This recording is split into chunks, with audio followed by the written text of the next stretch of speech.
Lights, camera, action. Let's dive in deep. Talking directors, actors, the secrets they keep. From behind the scenes to the silver screen. Hard-hitting questions, nothing in between. We're rated B, rated the podcast sensation. Unveiling truth, sparking conversations. Where every story gets its chance to shine. We're rated B, rated, let's rewind. All right. And we are here. I'm Brian with a B we have a little podcast called Berated B-Rated Movies. And I am with Steve. Anthony usually says the names. I'm going to say Rudzinski. Yeah, that's it. That's exactly how it looks. Is that exactly how you say it, though? Because my last name, people just make like motorcycle sounds, and they're just like, that's him. And I'm like, all right, that's good enough. Rudzinski's it. You got it. Awesome. Again, man, always fun to talk with you. I think Anthony's missing out, unfortunately. Yes, he is. Yes, as always, we always jump on with you. And we always kind of have like an outline. Like, okay, look, we need to talk and ask him this. But they were just like, you know what? Let's just get on. And you're such a easygoing dude, man, that I think we just forget to ask stuff, Well, I appreciate that I'm easygoing, I guess. It's better than, when we first would talk to people, there was a couple of them that made us think of all the questions we're going to ask and email them to them and everything. We're just like, that's not what we do, though. Like we kind of just talk and see where it goes. Like, again, we could say there's no video, but I see your house is looking very amazing. Well, yeah. I love Christmas. I put up these Christmas decorations pretty much starting November 1st. Oh. It is completed by the end of that week. Nice. So my wife and I, we live on a corner lot. And so my wife is like, well, we have a corner lot. So that means we have to go big on every single holiday. So our Halloween, we also have a gigantic dog that is very protective of the house. So our front yard was very decorative. And she was just barking because people would just nonstop stop and be like, hey, can we take some pictures of your front yard? I'm like, okay, I guess. Yeah, puking skeletons, floating demons. Pretty sure it wasn't 100% legal for me to do what I was doing. But, we got to do it. We got to represent the corner lot, You have to. I go big in outside too, and I noticed ever since I bought this house that since I decorate so early for the holidays, my neighbors have started to follow suit. So I was the trendsetter. Trendsetter. Yes, that's how ours. We started getting into little competitions with our neighbors. Well, our neighbor. And all of a sudden, the guy across the street who, whatever, not going to say anything, but they got like one of those gigantic, like 15-foot, metal, like robot, like Grim Reaper things that would talk and everything. You're just like, holy shit, man. Like you're trying to go balls to the wall. Good job. But anyways, we're with you. Speaking of it, that's why we're talking today. Well, one of the reasons is for the movie Curtains for Christmas. Yes. So, awesome movie, as usual. Oh, thank you. Thank you. It came out in August. So, I guess if you haven't seen the movie yet, watch the movie Curtains for Christmas. You will not be disappointed. Pick up a physical copy from my store, silverspotlightfilms.com. I have my Patreon, stevebuster.com. It's just like $3 a month for all of my movies.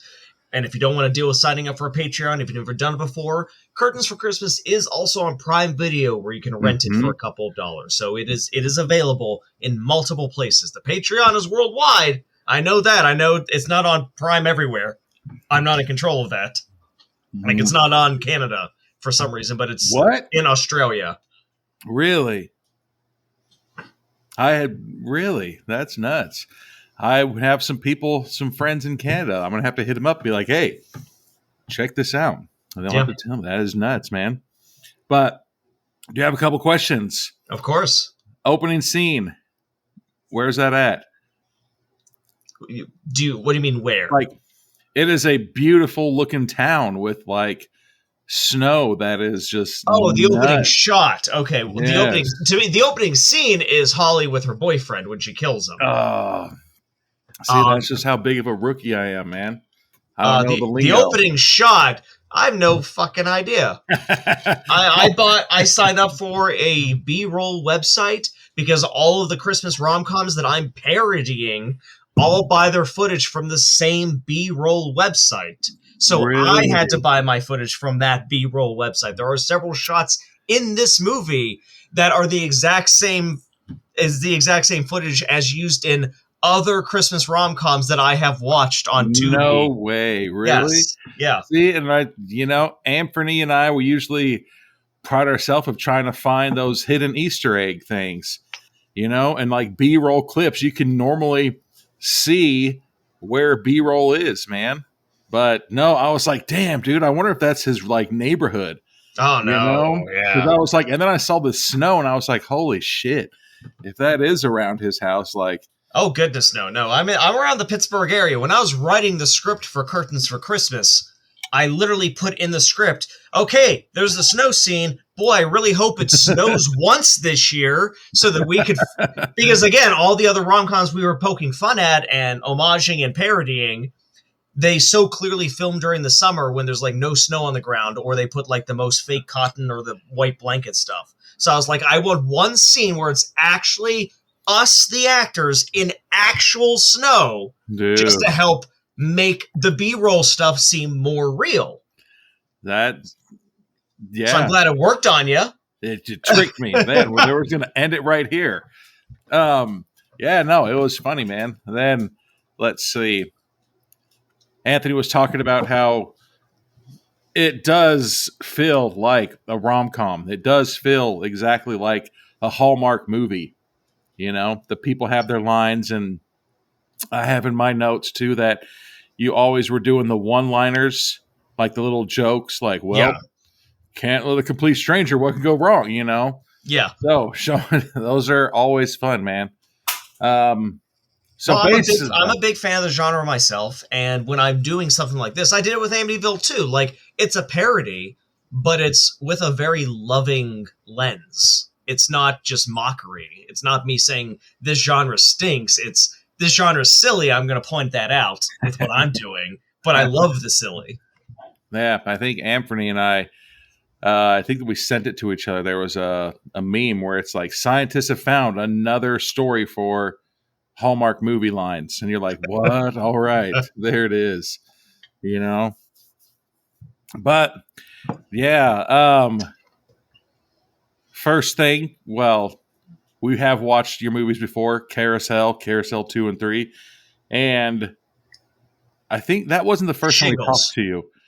The first time he talked to me was definitely Carousel. Really? The first Carousel was the first time he talked to me. And then I just remember your movies, like you always put funny things in the background, like the pirate wine. Oh, yeah. Yes? Yeah. And so the big cheesy Christmas widescreen edition DVD? Laserdisc. No, okay. Was that a different one? Oh, yeah. The Laserdisc was the precursor to DVD. They were CDs or DVDs, if you want to simplify it, that were the size of vinyl records. So whenever anyone does nostalgia home video references, it's always VHS. So I just wanted it to be different and have it be a Laserdisc. Because in my mind, that's the only widescreen release of Holly's favorite movies. So she owns a Laserdisc player just so she can watch the only good release of A Cheesy Christmas.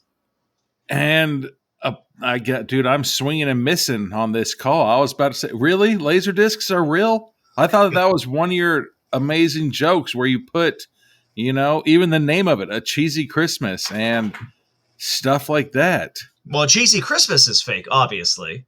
for the movie. But yeah, laser discs were very real. Dude, I'm going to have to tell Anthony, edit out. Brian did know what a laser disc was. Dude, I thought that was just part of the... Anthony, make that the title of the episode. Who knows what a laser disc is? Man.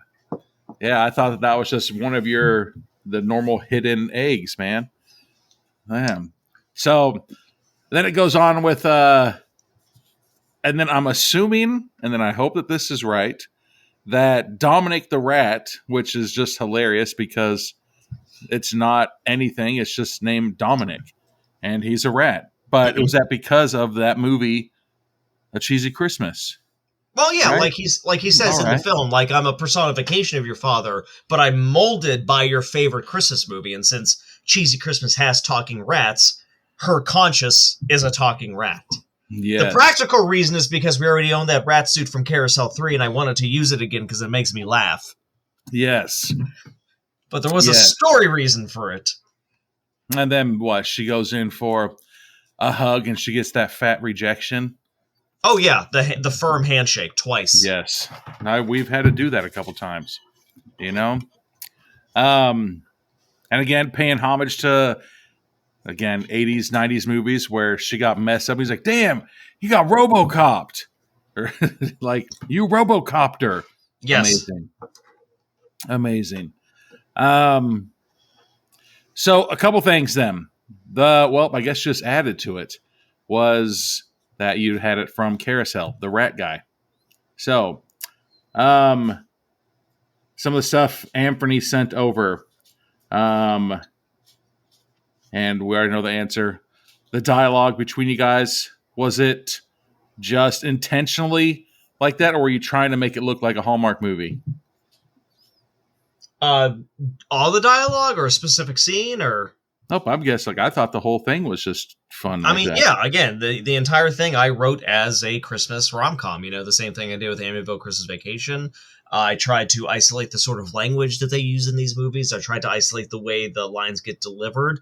I was telling the actors when they were like acting more correctly to like amp it up even more to, again, call back to all of these Christmas rom-coms, like the thousands of them that exist, but they're all so similar and different. But I wanted to hit that feeling as best as I could, because if I didn't, then the shifts to the blood and the gore and the horror wouldn't be as jarring or as funny. It's the same thing with the lighting. In a lot of the scenes, the lighting is very, very bright and makes the characters look almost glowing in certain scenes. And like I was getting into arguments with my cinematographer that I worked with on Half These Days, where like I kept on saying like, no, it needs to be brighter. It needs to be uncomfortably bright because that's how these movies are shot. That's how these movies look. So that's how this movie has to look. Oh, then even Anthony again brings up the whole Hallmark feeling of it. But when we start talking about the characters and getting deeper into their backstories, you get to know them more instead of having to, I guess, set it all up. Like there's the scenes where you have to talk like, oh, this is what's going on. But with just the dialogue and everything that's going on, seems like it's pretty easy to follow along, man. Well, part of it is the simple fact that it was Aleen's idea to have the sort of conscience character, because otherwise so much of the first half of the movie is just Holly by herself. So it would be either totally silent, where you'd have to figure out what's happening, or she'd be talking out loud to herself, which makes sense in my like more PG live-action cartoon movies, but a little less here. So by having Holly be able to talk to Dominic and Dominic be able to say Holly's thoughts out loud, it kind of helps explain the motivations and the story of what's happening. Yeah, and even when he starts to realize, like, dude, you're a lot crazier than what anybody should have really thought. Yeah. The whole fact, and then the whole, again, bringing it back to the delusional part of it, when Holly cuts the wife's face, and he's like, where's my wife? I don't even see where she's at. And then she comes into it. Yes. Anthony says the very delusion of Holly. It's very funny, very entertaining. Yes. That's the part of the movie where I keep telling people, especially if they aren't as familiar with me, as ridiculous and insane as this film is, it is my most grounded, least weird movie. But it's still one of my movies, which means it's not going to be grounded or real. So, like, everything up to this point is pretty straightforward and simple, except for Dominic, but he's imaginary, so it doesn't matter. I really wanted this middle scene in Act 2 where she puts on Joan's face and everyone believes it. Everyone. Like, it's not just Jay. It's not just because he's dumb. It's everyone in the world, just to make you understand that's what the rules are here. Do you still have that mask? The human mask? Yes, it's upstairs in the props. That is awesome. Who knows how long it'll last, though, because it's latex rubber and that stuff eventually disintegrates. But we do still have it for now. That's awesome. Yeah, another one. I think the first kill, bringing it back to the beginning, sorry. When the boyfriend of 8 months is like, hey, we've been together for 8 months, but I'm not going to spend Christmas with you. I'm actually just going to go out with my friends. I'll be back after New Year's. There was the first scene of the killing. What, may I ask, was the blood that you used coming out of the mouth? It's this. You'd have to ask Cody Rook, the special effects guy. I'm just the director. All right. It's his own mix. Like that's what I pay him for. It looked good. And then we noticed that you did have some people in there too. The winner of the gingerbread house. I think John Kathleen. Kathleen. Yeah. Yes. We just saw Normal Violence.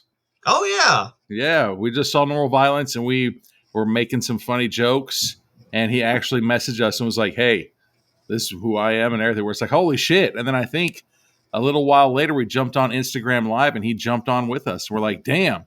So that was a good surprise seeing him in there. I mean, John's a great guy. He's been a big supporter of mine for years and years. You know, I was able to get him in Carousel 3 first. And he was one of the wrestlers that we fought. So when I needed this scene where I was just like, I may as well hire pro wrestlers again. Why not? Start fighting everybody. I just reached out to John. Just like, I'd love to get you back on. You're a pro. You know, you're super talented. So we're going to have to go back and watch Carousel 3 again. Yeah. Yeah, I think that I've at least watched Curtains for Christmas at least twice. Oh, wow. That's great. I'm glad you liked it that much. Well, it's, like I said, every time I kept trying to go back and find more things that I was like, I know John's going to say, Steve's going to say something about, did you catch this? So I just try to get all of my everything in a row, man. Yeah. But we did think it was pretty awesome how she's getting the family together. Again, the Dominic is trying to say stuff like, how are you going to get a family together? Because she was going to go to the boyfriend's house, right? Mm-hmm. And then the boyfriend had the cabin, and the boyfriend had the family and everything. And so she's like, you got to do all this stuff. So that was hilarious. And I think even Anthony wanted to mention that everybody knows that everything's going to get batshit crazy as soon as you release them from being tied up, that they're not going to go along with your story. But at least it went for as long as it could, I guess, before. Well, in my head, Holly was telling the truth. If everything went well and they played along, she would have just left. Like, she wouldn't have killed them anyway. Yeah, like, you believe it, but then you, I guess, know that it's not going to go as planned. But it is very hilarious. And I thought that it's all Claire's fault. And it was. If she would have just been all right, then everything would have been perfect. Yes. I also like how it kept going back to Holly's mind, too, of her reasoning behind everything. And so you're just like, you know what? Maybe Holly isn't a complete psycho, kind of, because in her mind, she's like, you know what? We do need the families. And then we do need, what did she say? The sex ratio? The gender ratio. Yeah. Gender ratio. Because it's got to match the movie. Man, I see all those little touches and everything. Yes. It's great. And then, what else? I did notice there was a bunch of carousel posters throughout the movie. Just the one. We put it in Cheesy Christmas. So when they were in the fake Silver Spotlight Films universe, there is a fictional Steve Rudzinski who has made all of these movies in the 90s, apparently, though, in the 90s. Mm-hmm. And then there was all that food. Yes. So who cooked all that food? And it was real. Bob Evans did. Really? Yeah, I had to find a restaurant that could do a turkey or ham dinner, preferably turkey because that's what I like more, that I could order for, 10 people.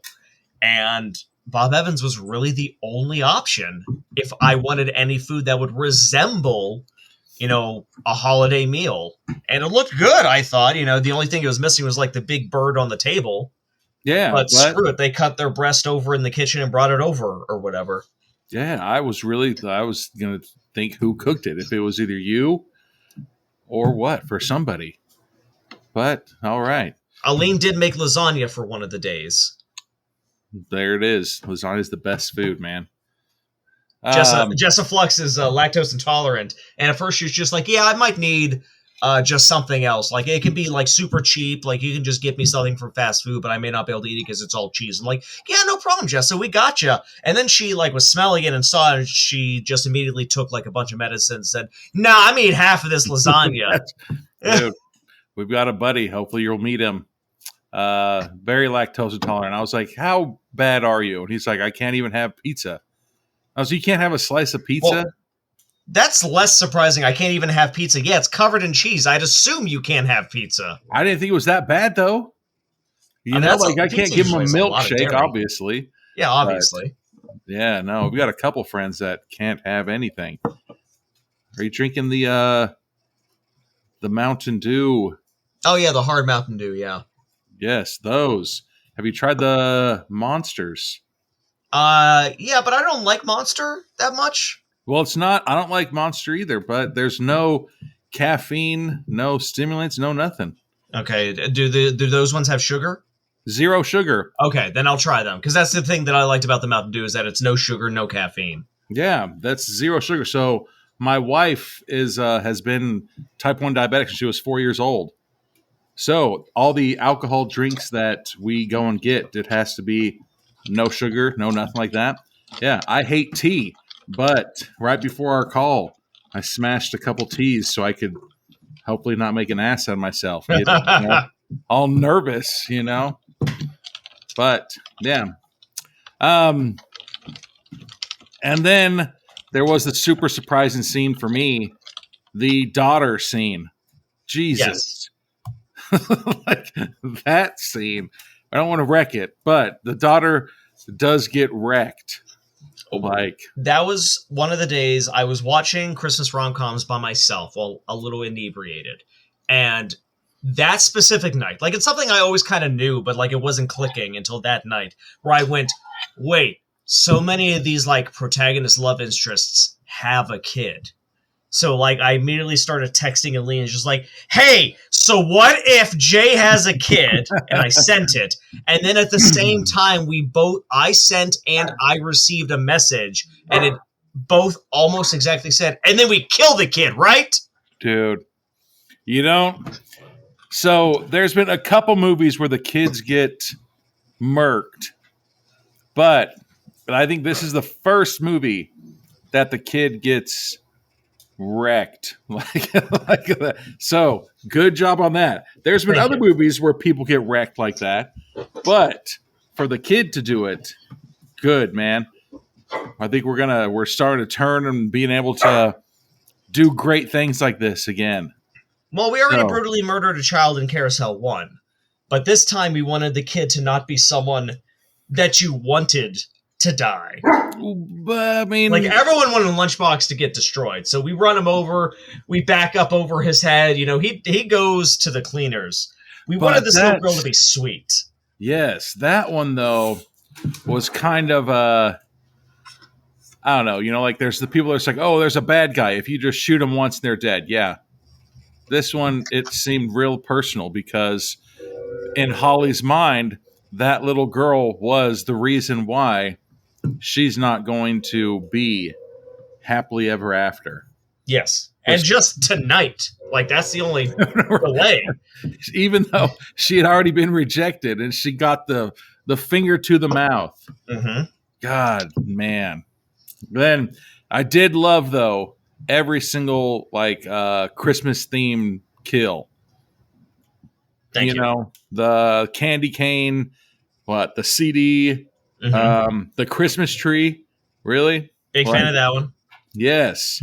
Very awesome. Like, there's so many things that I want to say child proof, but I guess murder proof my house with it.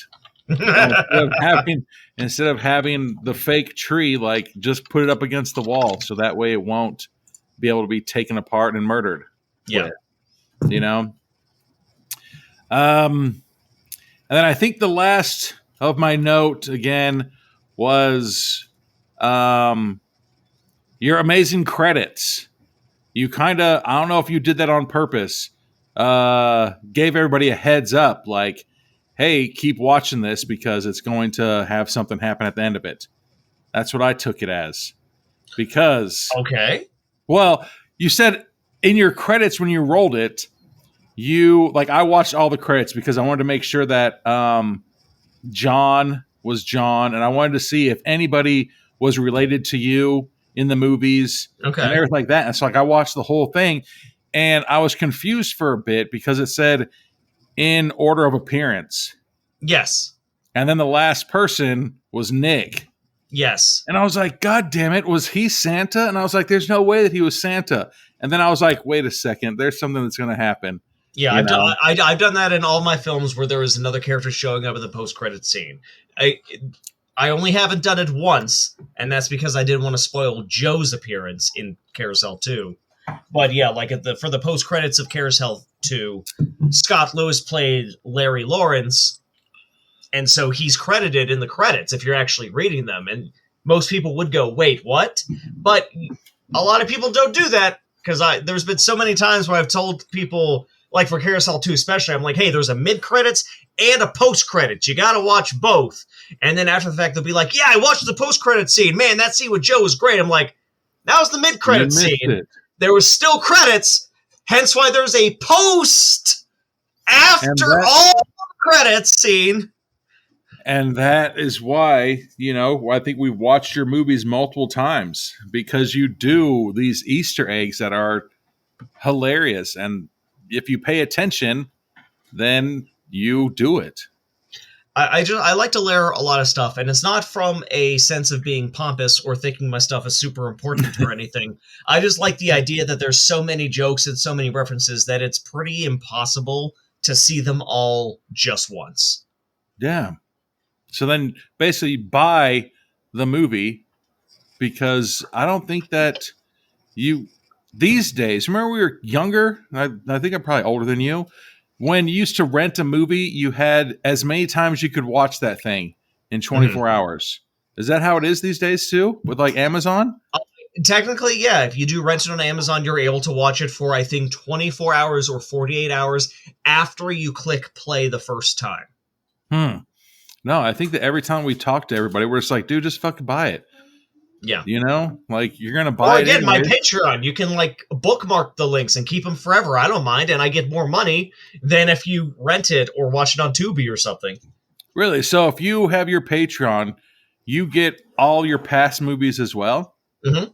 There you go, everybody. For $3, it's my entire modern library, starting with the Slasher Hunter to now, including a couple of short exclusives made just for the service, like Lost in Cleveland or the Meowie Dark Timeline. Hold on. For $5.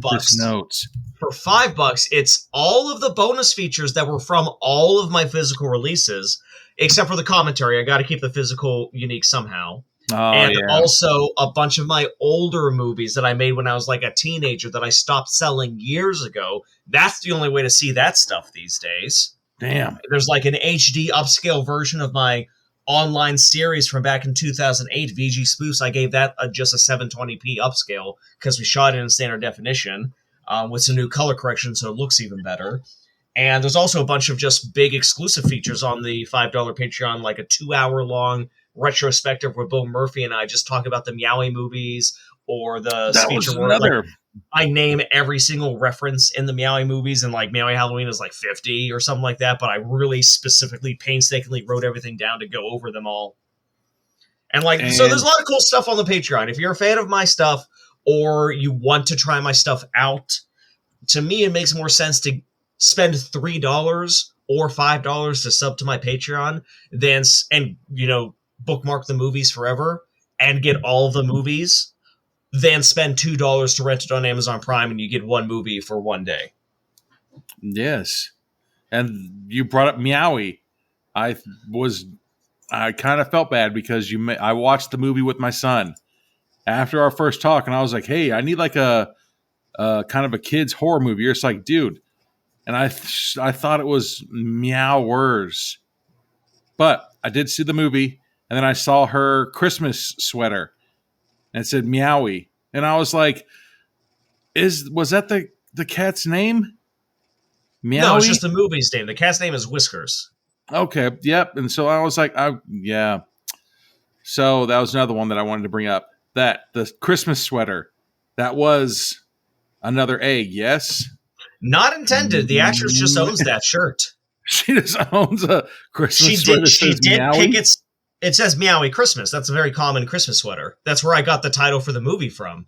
Because there hadn't been a movie made called a Meowie Christmas yet, even though Meowie Christmas is on shirts and socks and underwear and pants. But there wasn't a movie called that yet, so I made my movie so that anyone Googling Meowie Christmas might see my movie when they were looking for clothing.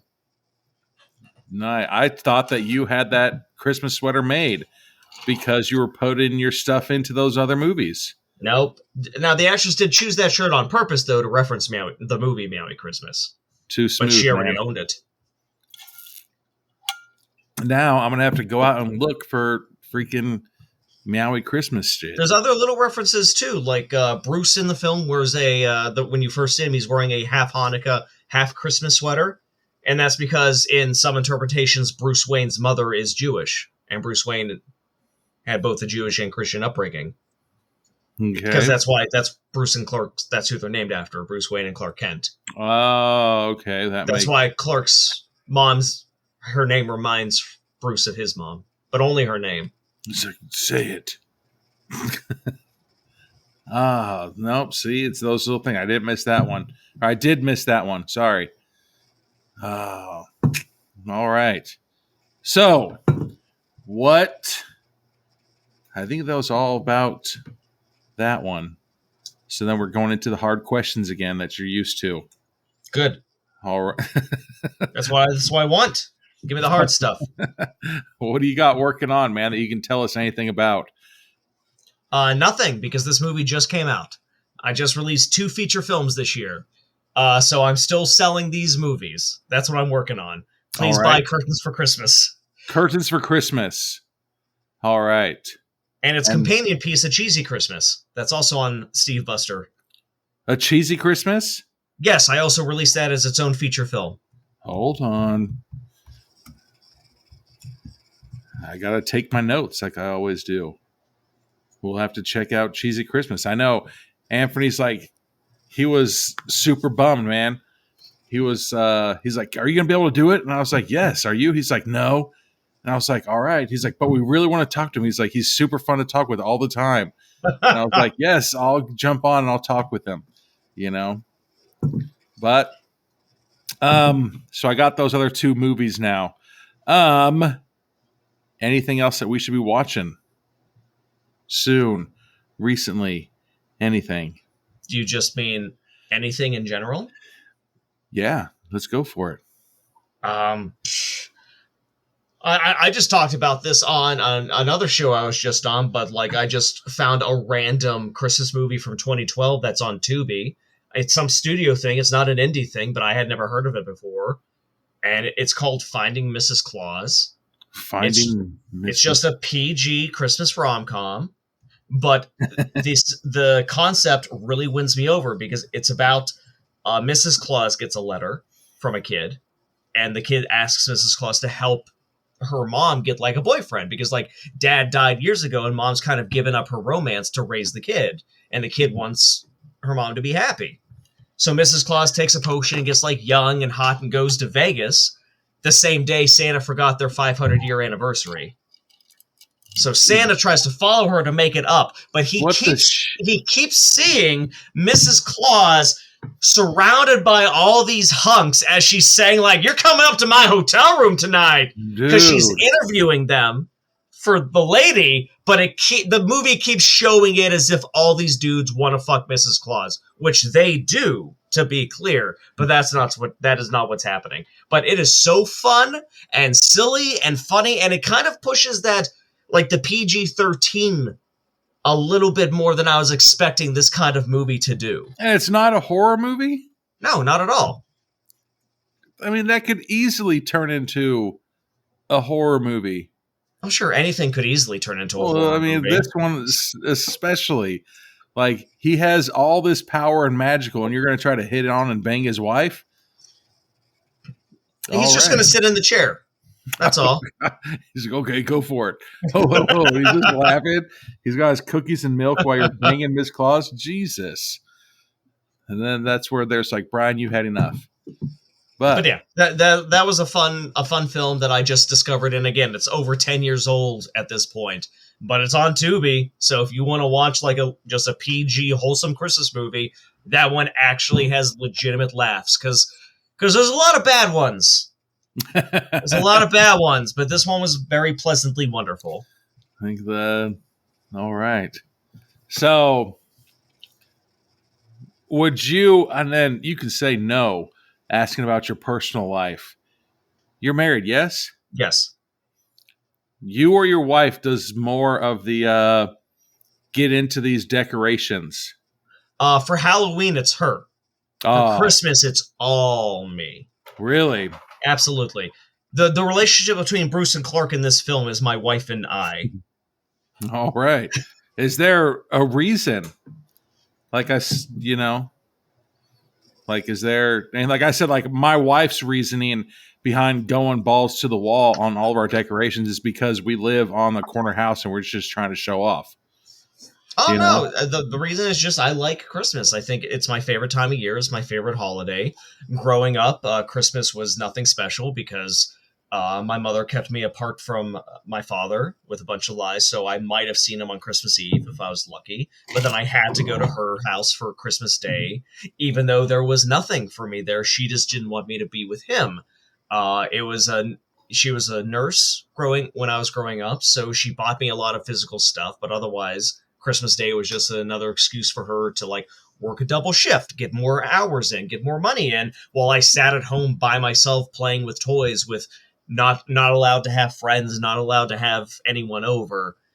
So for much of my life, Christmas was like not happy memories. It wasn't a positive time of year. It was just stuff, and I didn't care about that. But then in my early 20s, I kind of just found myself saying like, no, this time of year is meant to be special. It is meant to be something that stands out. It is meant to be something where you do think of others, where everything is better and everything is happier. So like 22, I decided like, no, I'm going to make Christmas good. I'm going to make Christmas important for me. And that's when I started getting a tree and putting up some decorations. It's like I started having a Christmas party a couple years after that where I invited friends over. And we had a great time, and it just kept on growing, and I just kept on feeling more and more of the Christmas spirit every year. And it is a kind of miracle. It really is, because every Christmas season, everyone smiles a little easier. Everyone cheers a little more. Everyone laughs a little bit more often. For just like a few weeks out of the entire year, human beings are actually the people they had always wanted to be growing up. Yes. And that's something that you need to enhance. That's something you need to focus on. That's something you need to keep doing, because the Christmas season, and I'm saying this secularly, like I think Christmas is a non-denominational, non-religious holiday that Christianity also so happens to have a holiday at the same time of year. Yeah. You remove everything religious from Christmas, you're left with 99% of Christmas because so much of it predated. Yeah, I think everybody, like you were saying, you want it to, like our kid has so much more stuff because you know what? When I was a kid, I wanted this. And now we have a kid who say, you know what? We're going to get him this, even if he doesn't want it. And then we might be able to play with it still. Yeah. Do you have cats? Yes, we have one cat. And it stays away from your tree? Yeah, she doesn't. She just loves sleeping under the tree. She's never messed with the tree. Even when she was a very young cat and I was getting the real tree set up, she just would sniff it and then lay underneath it. She never messed with it or anything. Nope. The moment that we put our tree up, our cat jumped into it. So now we take pride in our tree of making it full and having, the ornaments everywhere. It looks like somebody took, what's today? The 9th? We put it up on the 1st. It looks like somebody just took a shotgun and started just shooting holes in the tree because the cat just jumps on it and lays and bites. And we're just like, all right, I think next year we're just going to get a Christmas, Charlie Brown Christmas tree, Yeah, because our cat's my cat's a sweetheart. She doesn't mess with that at all. Part of it's because she was lazy, but again, even when she was younger, she didn't do any of that. Otherwise, I would not be able to have 12 Christmas trees. Wow. Nope. But weird thing is where we have a 140-pound puppy and she doesn't touch the tree because as soon as she would touch it, that whole thing would fall down. Mm-hmm. But she doesn't chase the cat or anything like that up to it. But the cat, nope. Our tree is just so full of holes now, man. It's so messed up. But with that, again, if you want to tell everybody where they can get you or, your Patreon, your website, everything. SilverSpotlightFilms.com is my store for all the physical media. I got Blu-rays, I got DVDs, I have some deck building games on there.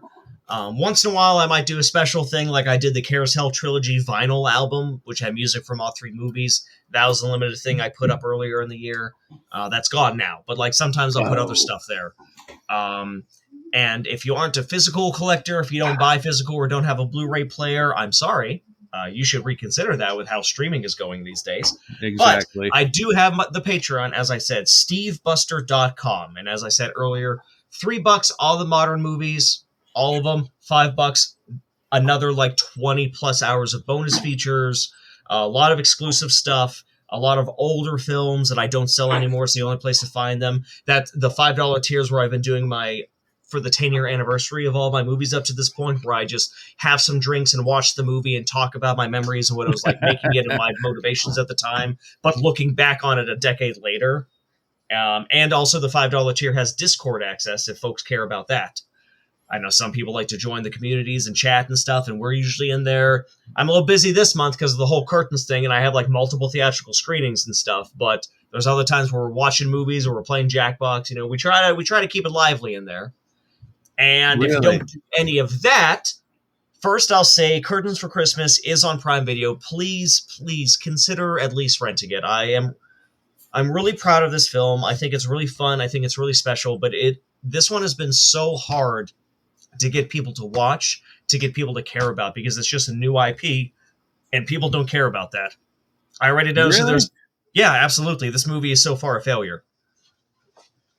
I think people are just, it's very fun, very easy, very enjoyable. That.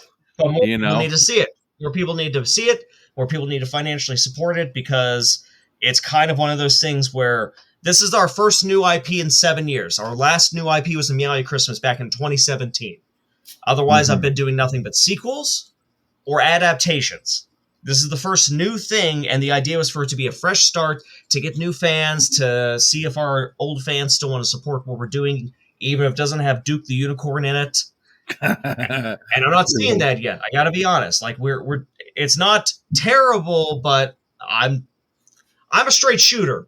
And the movie hasn't been selling too well. So please rent it at least. Please consider checking it out, especially if it's something you've never heard of. If you've never heard of me, just give an independent film that you know nothing about a chance.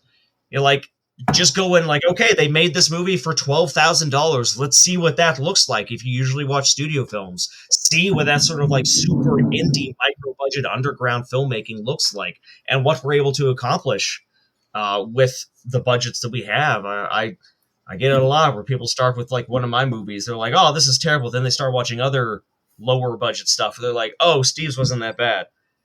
Well, it's the whole thing that Anthony and I, whenever we started, was we want to we enjoy watching movies, And so Anthony and I disagree with this one, like Memento, for instance. That might have been a good movie, but you have to pay attention. You have to do this and everything. You're just like, dude, I just want to be able to go and enjoy a movie where you don't have to pay attention. And, did you see the details right here? No. Your work is always fun, man. It's always easy to watch. It's enjoyable. You get your laughs out of them. And there's the murders and the gore, which is just a plus for them. You know? Mm-hmm. And for all of my other movies that aren't Curtains for Christmas, they are on Tubi, which is a streaming service that is free with ads. So if you do check out Curtains for Christmas, either on the Patreon or through Prime Video, well, if you're on the Patreon, you can already watch all my other movies there. But if you rent Curtains for Christmas on Prime and you do like it, you can check out the whole Carousel trilogy. You can check out Amityville Christmas Vacation. You can check out all of the Meowie movies. You can check out Shingles like Captain Z. All my other features are on Tubi TV. So there are so many ways to check out my stuff. There's so many ways to legally support us. Please don't pirate my movies. I had to shut down more illegal uploads of Curtains for Christmas than any other film that I've made. Really? Yes. That is nuts, man. Like posts of the whole movie to Reddit, posts of the whole movie to Dailymotion, the whole movie on YouTube. Yeah, I watched it on piratemovies.com. Oh, great. If that's a real website. But at the same time, that kind of, that does suck very bad for you.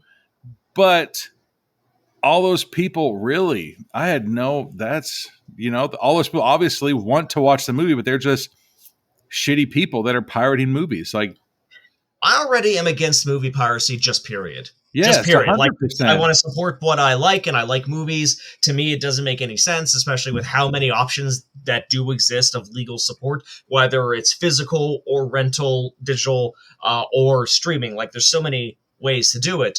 But it's especially heinous when people pirate an independent film.